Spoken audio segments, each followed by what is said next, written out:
मज़ेदार है, इंटरेस्टिंग है कि वाईडीए के एक ज़बरदस्त किस्म के एक्टिव रहनुमा क्या कह रहे हैं। चलते हैं हामिद जग साहब की तरफ, उनसे पूछते हैं। हामिद जग साहब, क्या सूरत हाल है, किस तरह गुजर रही है, क्या हालात हैं, क्या होने जा रहा है, क्या पैगाम देते हैं आप? चलते हैं हामिद जग साहब की तरफ। आज मैं अपने दोस्तों के साथ कुछ ऐसे ही एक बात शेयर ज़हन में आ गई, तो वो मैं शेयर करना चाहता हूँ related to the current scenario, the current political scenario. I was doing MBBS in Cuba. तो एक दिन मेरे ना दांत में दर्द हो गया और बहुत ज़्यादा शदीद दर्द हो गया। मैं क्लास में नहीं गया, वहाँ पे प्रोफेसर होते थे, प्रोफेसर अदियान, मेरे क्यूबन जो स्टूडेंट मेरे साथ थे वो इस चीज़ को जानते हैं। वो मेरे ना कमरे में आ गए, तो कहते हैं आज तुम क्लास नहीं आए। मतलब मैं लेटा हुआ था अपने बेड पे, सेकंड फ्लोर ऊपर वाला बेड था।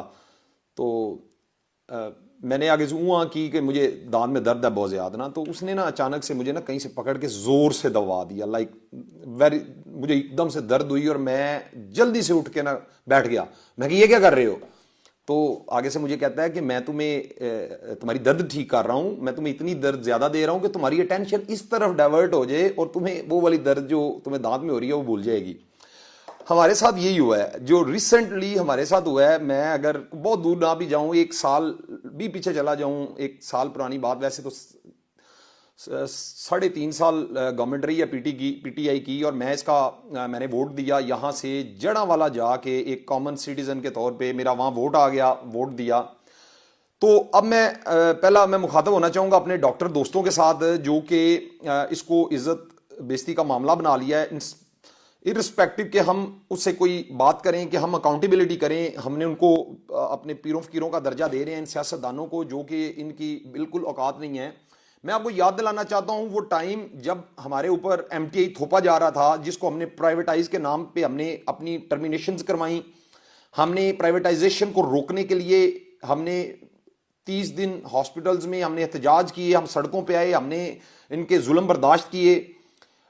उसके बाद वो एक कैसे से दूर नहीं है, नौशेरवान बरकी जो इमरान खान का कज़न था, जिसको इसने थोपा था, और हर बंदा ये जान रहा था कि आप प्राइवेटाइज कर रहे हैं, हमारे निज़ाम को और हमारे सिस्टम को ख़राब कर रहे हैं। हर बंदा इस बात की गवाही देगा। उसके बाद सेकेंडली एनएलई का एक आया, वो जिसको अली रजा एक वकील को लागे इन्होंने ऊपर पीएमसी का बना दिया, और एनएलई के नाम पे इन्होंने स्टूडेंट्स को और आने वाली मेडिकल फ्रेटर्निटी को, और इन्होंने अच्छा खासा सिस्टम तबाह किया और एजुकेशन सिस्टम को ख़राब किया, और इसके अलावा मतलब अपने लोगों को ही नवाजते रहे। फिर 3.5 साल में किसी की 1 रुपया इन्होंने पे नहीं ज़्यादा की। इन्फ्लेशन रेट जो था वो हमारा 100% से भी ऊपर चला गया है, क्योंकि पाकिस्तान में वैसे ही 13 से 19% के दरमियान इन्फ्लेशन रेट पुराना ही था। तो इन्होंने इनके दौर में तो बहुत ज़्यादा हुआ, तो 1 रुपया पे नहीं बढ़ी, आपकी बाइंग कैपेसिटी पता नहीं कहाँ से कहाँ चली गई।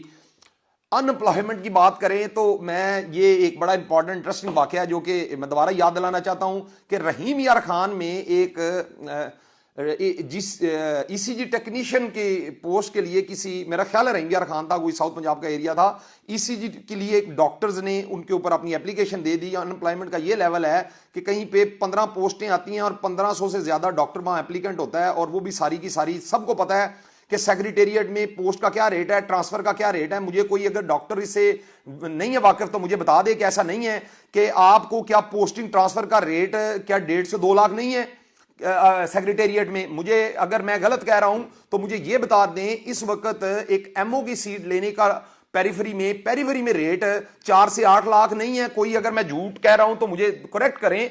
ये सारे वो काम थे जो आपके अभी अभी हुए हैं। फिर डेफिनेटली आपने जो टर्मिनेशंस की, आपने डॉक्टरों से उनकी नौकरियां छीनी।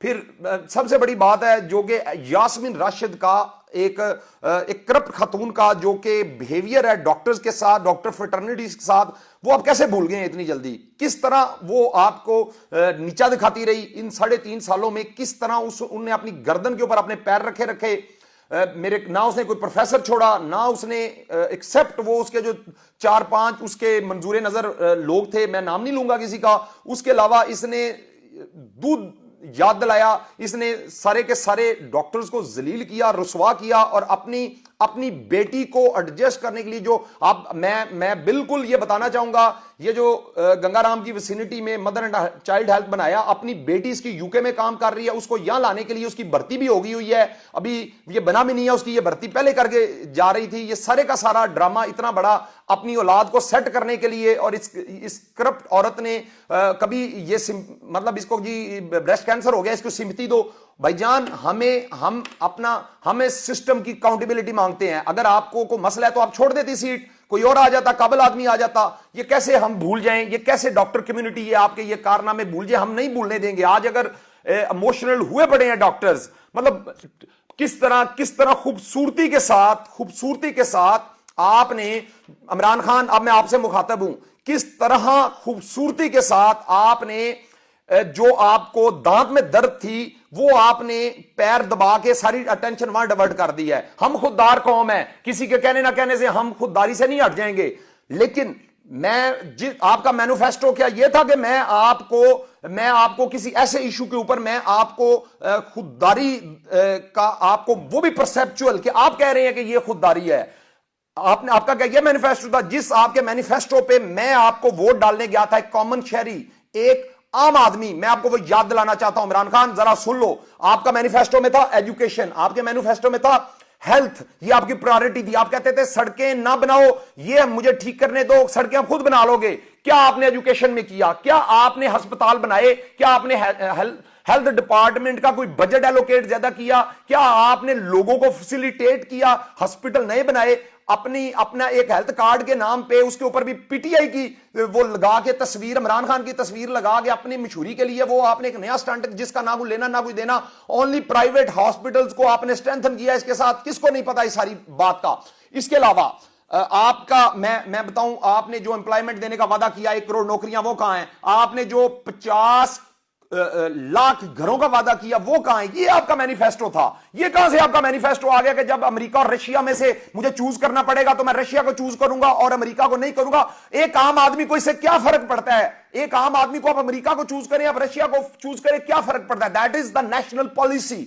The national policy determination is important. बिल्कुल, हमारी वकार, हमारा सब कुछ है, लेकिन जो आपने ग्राउंड पे वादे किए थे, मैं काम शहरी हूं, मैं आपसे अकाउंटेबिलिटी लूंगा इस चीज की। मतलब आपने तो बिल फाड़ दिए थे इलेक्ट्रिसिटी के। मैं आपको भूलने नहीं दूंगा कि अगर इलेक्ट्रिसिटी महंगी हुई, अगर आपका तेल ऊपर गया, तो आपने लोगों को कहा था कि आप सिविल नाफरमानी की तहरीक चला दे, जब आप ऑपोजिशन में हुआ करते थे। तो आपके दौर में इलेक्ट्रिसिटी और ये जो आपका ऑयल है, ये जो आपकी पेट्रोलियम प्राइसेस है, ये कहां पे चली गई? आपका डॉलर कहां पे चला गया? किधर फिर रहे हैं आप? इसके अलावा मैं आपको, चले जिस पे तो आपके पैसे लगने थे, आपने वो पहले आपने आधा टाइम अवाम को इस काम के पीछे लगाई रखा, मैं चोर पकड़ रहा हूं। अब आपने एक नया स्टंट लेके आ गए हैं, बजाय इसके कि अवाम आपने बड़े खूबसूरती के साथ सोशल मीडिया टीमें बैठाई हुई हैं, आपने जो आपके पेड कंटेंट है। मैं बिल्कुल अल्लाह की कसम, मैं नवाज शरीफ की, शहबाज शरीफ की वकालत नहीं कर रहा। मैंने, इमरान खान, तुम्हें वोट दिया है, मैं तुम्हारे से ये सवाल पूछूंगा कि जो मुझे वादे दे के, मुझे कॉमन शहरी को तुमने वादे करके जो मेरे से वोट लिया था, वो कहां गए?